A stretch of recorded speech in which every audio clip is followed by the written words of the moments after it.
안녕하세요. 이상화 세상 읽기 5번째 시간입니다. 지난 4편은 어디로 갔나 궁금해 하실 것 같습니다. 세상 읽기 4편 우한폐렴 백신의 효과와 부작용 편은 지난주에 올리자마자 유튜브에서 바로 삭제당했습니다. 이유는 유튜브가 현지, 그러니까 우리나라 보건당국이나 세계보건기구에서 발표한 우한폐렴 관련 의료 정보에 상반되는 주장을 허용하지 않기 때문이라고 합니다. 그러면서 누구나 실수할 수 있다면서 주의를 주고 훈계까지 하더라고요. 제가 지난 4편은 우리나라 질병관리청 누리집에 이미 누구나 볼 수 있도록 공개된 정보로 영상을 구성했다고 이의 제기를 했는데 결국 받아들여지지 않았습니다.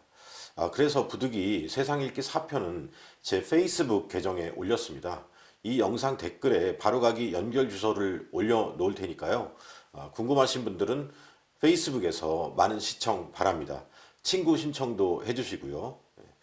영상 관련 일을 제가 10년 넘게 하면서 유튜브가 이렇게 사전 예고 없이 영상을 바로 삭제하는 경우는 저도 이번에 처음 겪어봤습니다. 공공기관도 아닌 민간 기업이 이런 검열을 한다는 게 납득이 잘 되지 않더라고요. 저도 유튜브의 유감이고요. 이러한 조치는 영상을 통해서 더 많은 사람들이 자유롭게 정보를 교환하고 소통하는 장으로서 유튜브의 지속적인 성장을 오히려 저해할 것으로 봅니다. 이 문제는 여기까지 하고요. 오늘 이야기는 최근 정치권에서 뜨겁게 공방이 오가고 있는 한일 관계 문제입니다. 윤석열 대통령과 일본의 기시다 총리가 정상회담을 통해서 경색되었던 한일 관계를 정상화했습니다. 그간 반도체 부품 등 일본의 수출 규제를 해제하고 지소미아, 즉 한일 군사정보보호협정도 회복되었습니다. 일제시대 징용공 보상 문제는 제3자 변제 방식으로 해법을 제시했습니다. 꽉 막혔던 한일 간의 주요 현안이 풀리고 있는 형국인데요. 이에 대해 이재명 대표와 민주당은 한일 정상회담 이후로 하루도 쉬지 않고 이러한 양국의 결정을 비난하고 윤석열 정부를 공격하고 있습니다. 굴욕 외교, 이완용의 부활, 용산 총독, 일본의 하수인, 조공 외교, 내선 일체 등 막말을 쏟아내고 있습니다. 여러분은 어떻게 보시나요? 저는 민주당의 이러한 몸부림이 감옥에 갈 위기에 처해 있는 이재명 대표를 구하기 위한 반일 선동, 죽창가에 지나지 않는다고 봅니다. 이 대표에게 쏠린 국민의 시선을 반일 감정으로라도 돌려보자는 계산이겠죠. 하지만 잘 통하지 않을 것입니다. 국민들도 예전 같지 않거든요. 한때 이러한 반일 선동이 먹히는 듯 했습니다. 지난 문재인 정부에서요.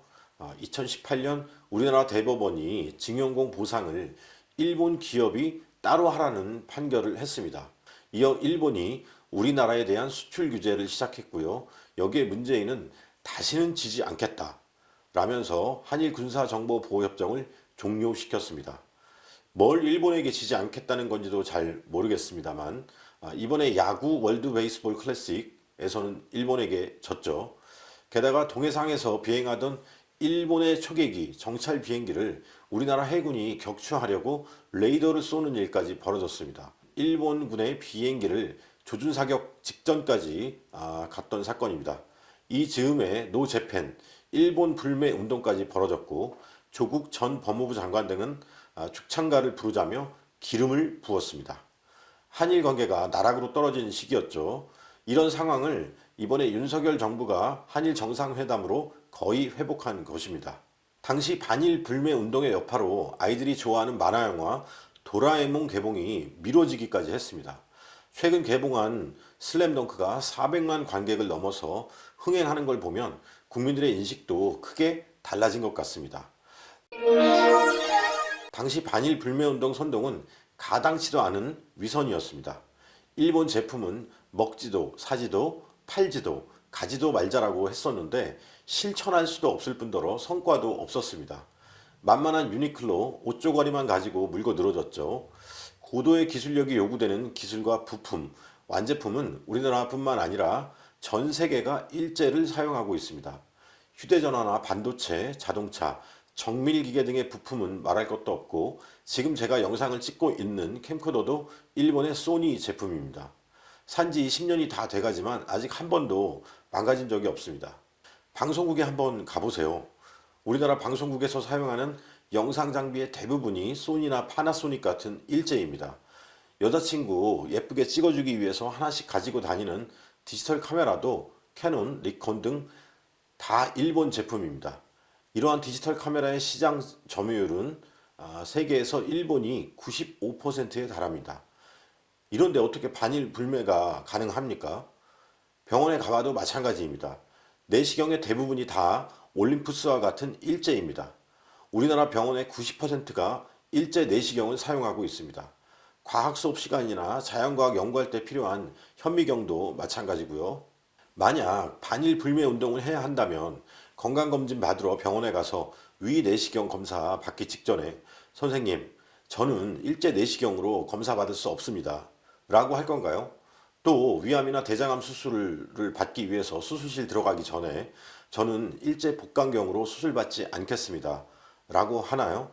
흉부외과에서 쓰는 흉강경이나 정형외과에서 쓰는 관절경도 다 마찬가지입니다. 일제 내시경을 쓰지 않는 병원을 찾아서 전국으로 다니기라도 해야 할까요? 또 열심히 공부해서 이과대학 갔는데 교수님한테 저는 일제 현미경으로 공부하지 않겠습니다. 라고 해야 할까요? 이처럼 반일 불매는 가능하지도 않습니다. 정신승리만 할 뿐이죠. 게다가 위선적이기까지 합니다. 동네마다 질비한 이 초밥집은 다 문을 닫아야 하는 겁니까? 이해찬 당시 민주당 대표는 초밥집에 가서 조롱을 받았죠.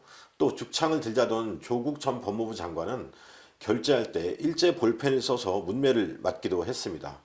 자기들도 실천할 수 없는 불매운동을 국민들에게 종용하니까 더 위선적이고 나쁩니다.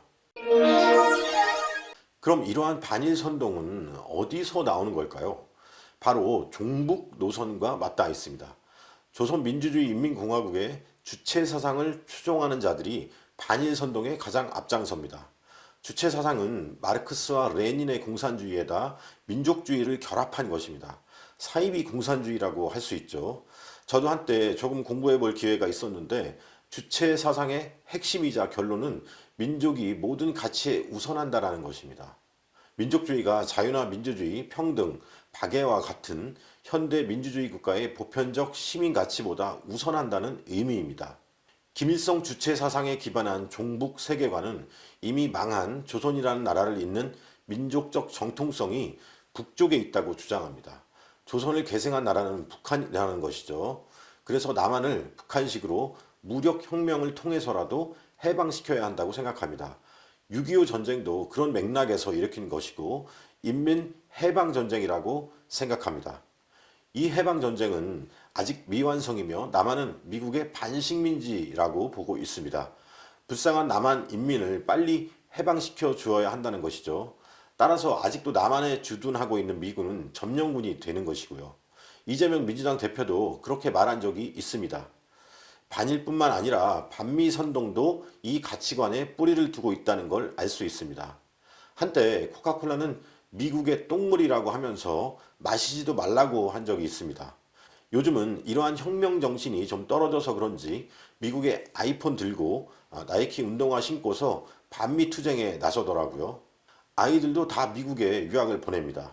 이들은 한반도에서 남북이 분단되어 있는 지금의 상황이 남한의 정치와 경제 문제 등 모든 모순의 근원이라고 여깁니다. 민족 문제만 해결되면 다른 모든 문제, 그러니까 노동계급 문제, 복지 문제 등이 다 해결된다고 봅니다. 일본이나 미국과 같은 외세를 몰아내고 우리 민족끼리 많이 들어보셨죠? 인민혁명에 의한 통일을 이뤄내야 남한 국민들의 갈등과 어려움이 일거에 해소된다는 것이죠. 따라서 반일이나 반미는 이들에게 자연스러운 감정이자 투쟁으로 쟁취해야 할 사명이 됩니다. 보통 사람이 들으면 어이없고 허황된 주장인데 안타깝게도 진보라는 진영의 주류가 이 종북 노선을 추종하고 있습니다. 예전에는 주로 진보정당이나 민주노총, 통일운동단체의 다수가 이들이었는데 지금은 민주당에도 상당수 진출한 것으로 보입니다. 그러지 않고서야 이렇게 종북과 반일에 매달릴 수가 없습니다. 지난 문재인 정부 외교의 핵심도 이 종북과 반일이었고 이 때문에 나라를 거의 망쳐먹을 뻔했습니다.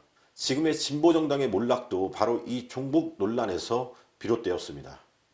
사실 이들은 좌파도 아닙니다. 그냥 민족주의자인 거죠. 다른 어떤 가치보다 민족이 우선하는 가치관 말입니다. 그래서 진보 진영 안에서도 이들을 우파라고 불렀습니다. 이러한 배타적 민족주의는 매우 위험해서 종종 인류 역사에 큰 재앙을 가져오기도 했습니다. 대표적으로 히틀러가 그렇습니다. 히틀러의 유대인 학살은 이 불매 운동에서부터 시작됐습니다. 먼저 유대인 상점을 이용하지 말라고 선동하고 이어서 나치 청년들이 유대인이 쓴 책들을 불태웠습니다. 책을 태우다가 결국 사람까지 불태운 것이죠.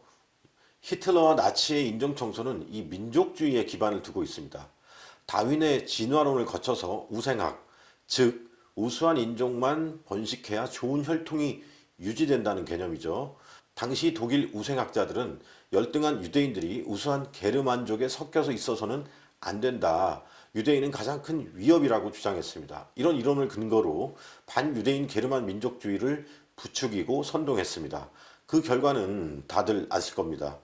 배타적 민족주의는 이렇게 위험합니다.